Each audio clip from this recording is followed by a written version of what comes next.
আগামী মাসে ব্রাজিলের বিপক্ষে ফুটবল খেলবে বাংলাদেশ, খেলা হবে ঢাকাতে। এছাড়া বাংলাদেশের মুখোমুখি হবে আর্জেন্টিনাও।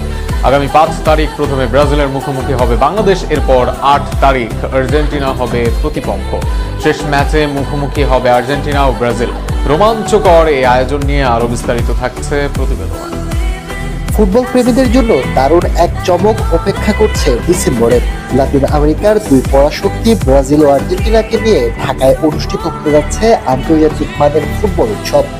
AFB Latin Bangla super cup football আয়োজনে রয়েছে AFB boxing promotion international limited. 3 জাতের এই প্রতিযোগিতা জমকালো পর্দা উঠবে আগামী 5 ডিসেম্বর ঢাকার জাতীয় স্টেডিয়ামে। টুর্নামেন্টের সূচি অনুযায়ী 5 তারিখ বাংলাদেশ মুখোমুখি হবে লাতিন জায়ান্ট ব্রাজিলের। এরপর 8 ডিসেম্বর বাংলাদেশের প্রতিপক্ষ আর্জেন্টিনা। আর সবশেষ 11 ডিসেম্বর মাঠ কাঁপাতে একে অপরের বিপক্ষে নামবে ফুটবল ইতিহাসের সবচেয়ে